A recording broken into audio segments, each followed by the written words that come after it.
Alors, il y a ceux qui ne connaissent pas le gnosticisme, il y a ceux qui connaissent le gnosticisme, et il y a ceux qui disent que le gnosticisme est un dualisme. Et on va parler de cette troisième catégorie.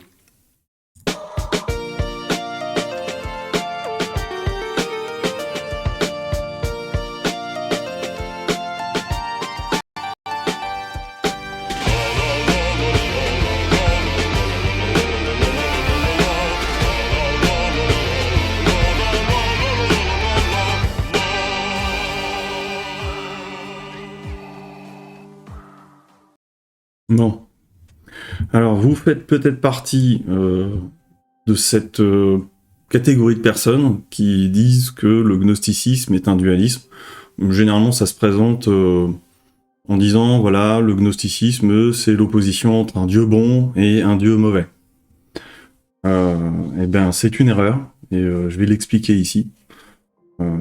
Et on va commencer par expliquer un petit peu le problème de cette confusion généralisée en fait entre la gnose, les gnostiques, ou ce qui est décrit comme gnostique, et le gnosticisme. Parce que, en fait, je me suis rendu compte que vraiment il y avait une énorme confusion. C'est-à-dire que les gens parlent de gnose, vont associer ça au gnosticisme, ou plutôt vont dire que le gnosticisme c'est la gnose, ou vice-versa. Ils vont décrire telle ou telle chose comme gnostique. Bon, je vais revenir un petit peu là-dessus un petit peu après. Mais on va essayer de dépatouiller déjà un petit peu tout ça. Alors, déjà, différence entre la gnose et le gnosticisme. C'est deux choses complètement différentes en fait. Même si ça reprend les mêmes termes, enfin, on supposerait en fait que la gnose découle du gnosticisme, mais en fait c'est pas la même chose. C'est-à-dire que de nos jours, quand on parle de gnose, on parle d'un truc assez différent du gnosticisme. La gnose, c'est un terme utilisé par les courants ésotériques, principalement contemporains, peut-être moins contemporains, mais j'en sais rien, j'ai pas fait de recherche précise là-dessus.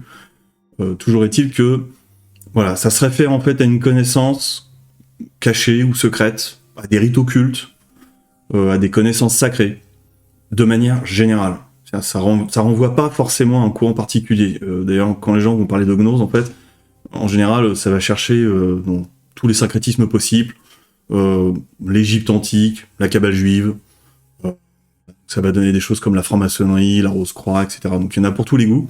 Voilà, ça c'est ce qu'ils vont décrire comme étant la gnose. Donc ce n'est pas le courant gnostique chrétien dont je vais parler ici. D'ailleurs dans la gnose on va même retrouver des gens qui vont piocher dans les sagesses orientales. Voilà, bon, pourquoi pas. Alors, voilà, on va dire, les gens s'intéressent à tout ça, c'est très bien. Ils appellent ça la gnose. Ce n'est pas le gnosticisme. Le gnosticisme, c'est un courant chrétien du 1er siècle, a priori qui était contemporain d'ailleurs du courant qui deviendra l'Église catholique. Mais le gnosticisme, lui, a été, on va dire, peut-être pas éradiqué, enfin en tout cas on lui a demandé très fortement de se taire, il s'est tu, on l'a un petit peu oublié, et il a été mis en marge, et donc c'est le catholicisme, enfin l'Église de Rome en fait qui a fini par émerger et qui s'est imposé en fait. Moi me concernant, d'ailleurs je précise, parce que dans le gnosticisme est un courant chrétien, mais en fait il y a plusieurs courants. On va trouver plusieurs écoles. Dès le 1er siècle, hein. Il va y avoir les Ophites, les Valentiniens, voilà, bon ça on va retrouver ça dans les descriptions faites par Irénée de Lyon. Moi je m'appuie principalement sur les codex de Nag Hammadi. C'est-à-dire que quand je parle du gnosticisme, je vais pas voir la gnose de Valentin, je vais pas voir les Ophites spécifiquement, moi je regarde les textes des codex de Nag Hammadi directement, parce que c'est ce que j'estime être la source la plus proche en fait de l'origine en fait du gnosticisme. Un mot sur le manichéisme, parce que ça fait partie des confusions, c'est-à-dire qu'il y a beaucoup de gens qui vont dire que le manichéisme est un courant gnostique, et ils vont lier ça au gnosticisme chrétien, alors qu'en fait pas du tout. Voilà, le manichéisme, c'est un syncrétisme basé sur le masdéisme, a priori, moi de ce que j'en comprends, où là, effectivement, on va retrouver cette opposition entre un dieu bon et un dieu mauvais. Alors, c'est pas un dieu bon et un dieu mauvais dans le manichéisme, c'est un principe de la lumière et un principe de l'obscurité, la lumière étant le bien, l'obscurité étant le mal, voilà. Mais voilà, là on peut parler de dualisme. Sur le manichéisme, effectivement, c'est un vrai dualisme. Eh bien, le gnosticisme, ce n'est pas ça. Ça n'a aucun rapport. Et je vais en parler là, je vais l'expliquer. Alors, le meilleur moyen d'expliquer en quoi le gnosticisme n'est pas un dualisme, c'est simplement d'expliquer justement ce que les gens prennent pour un dualisme, qui est généralement mal compris, c'est-à-dire cette opposition entre Dieu et ce que les gnostiques, du gnosticisme donc, appellent le démiurge. La plupart des gens, sans doute par des mauvaises lectures, ou parce qu'ils ont lu les mauvais vulgarisateurs, j'en sais rien, je sais pas ce qui s'est passé. Je vais peut-être en toucher un mot un petit peu plus loin pour expliquer ce que j'en pense et ce que je pense qui s'est passé, mais bon, globalement, voilà, la plupart des gens pensent que le gnosticisme consiste en une opposition entre Dieu et le démiurge, qui serait le mauvais Dieu, c'est-à-dire Dieu, le vrai Dieu, le bon Dieu, et le mauvais Dieu qui serait le démiurge. En fait, c'est pas ça. C'est pas un dualisme. Il y a bien Dieu et le démiurge, mais ce n'est pas un dualisme. Voilà comment ça s'est passé, voilà pour comprendre. Dans le gnosticisme, à la base, il y a la création originelle, qu'ils appellent le plérum. Alors certains vont dire que c'est le paradis du gnosticisme. En fait, bon, on peut le voir comme le paradis, mais c'est pas vraiment ça. On va dire que c'est plutôt la création originelle. Dans cette création originelle, il y a ce que les gnostiques appellent des éons, c'est-à-dire en fait des entités de type super-esprit, qui ont des pouvoirs créateurs, voilà.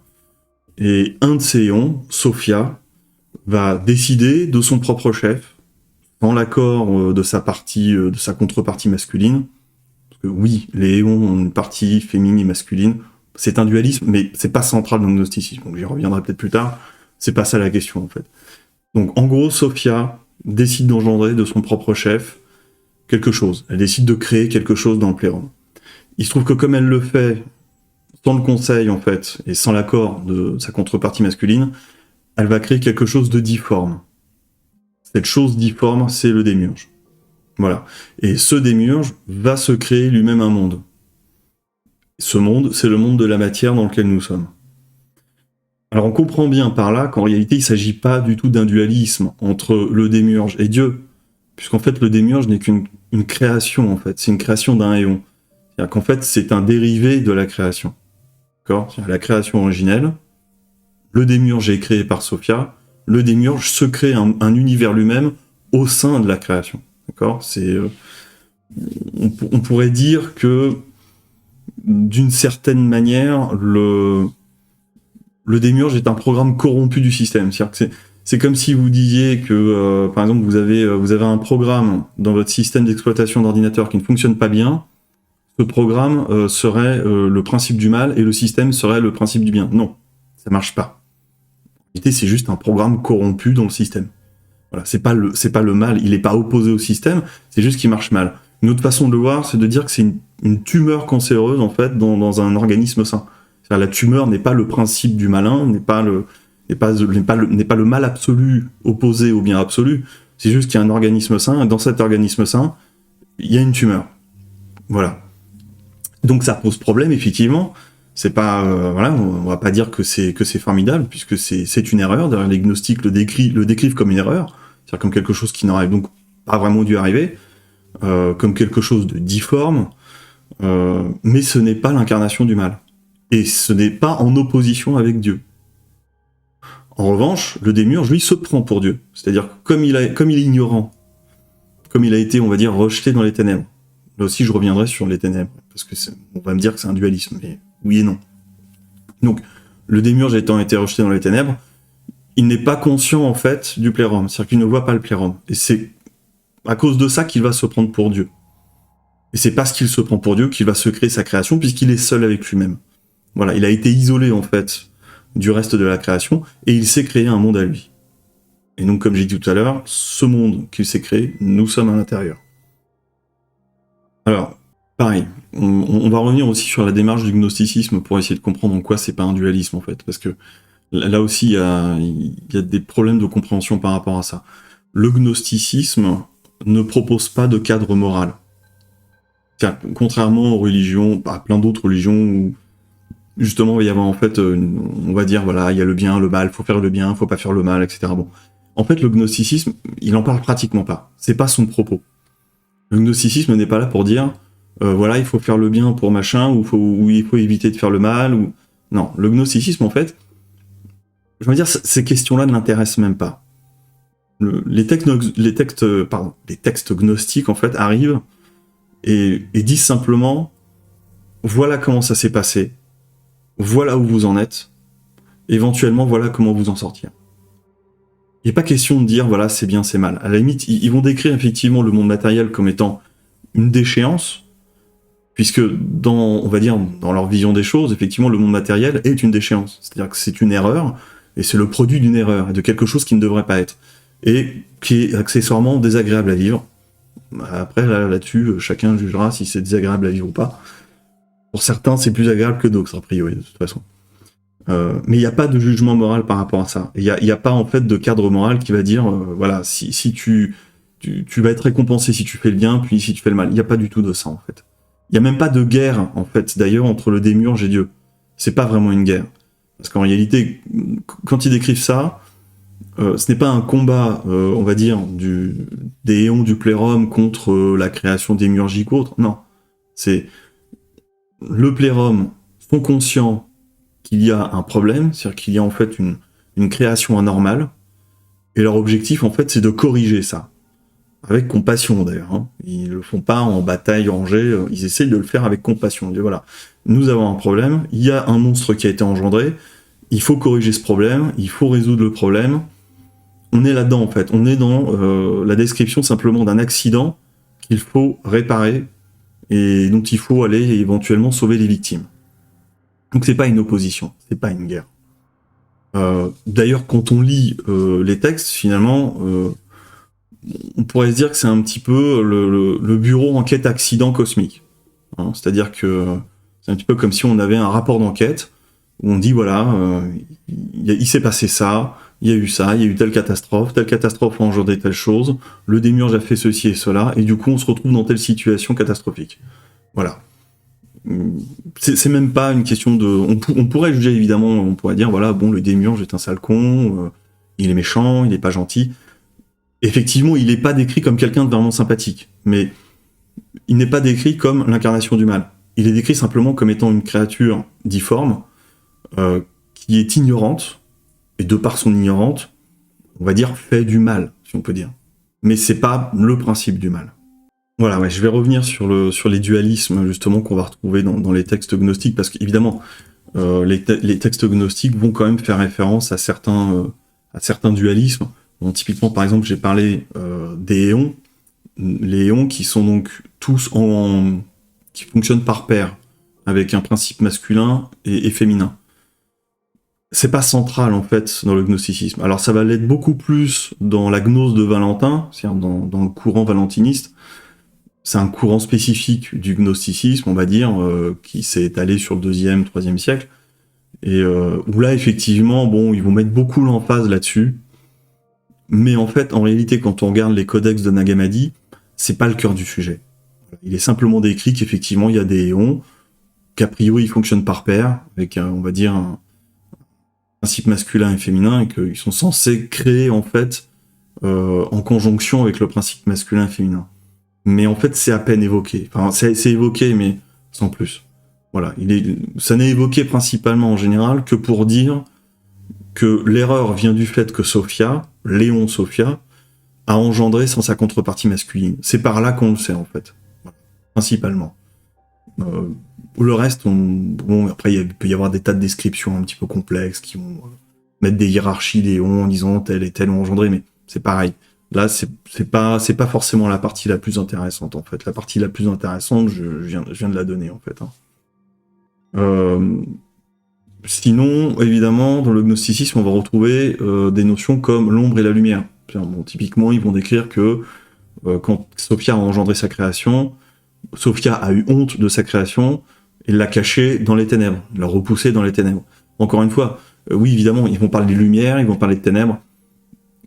C'est un dualisme, j'ai envie de dire, évident, qui est un petit peu universel, mais ce n'est pas central. C'est-à-dire qu'ils ne vont pas décrire comme quoi les ténèbres sont une guerre entre la lumière, etc. Même si la notion existe, puisqu'évidemment, la création démiurgique a été créée dans les ténèbres. Donc effectivement, ce sont entre guillemets des émanations, on va dire, qui appartiennent aux ténèbres. Mais là encore, c'est plus une mise en perspective en fait. C'est pour dire voilà, finalement, il y avait la création, et dans cette création, même dans cette existence globale, il y avait déjà une gradation entre la lumière et les ténèbres.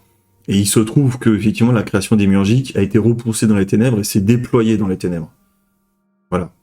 Mais ce n'est pas une guerre entre l'ombre et les ténèbres. C'est simplement, c'est une carte du territoire.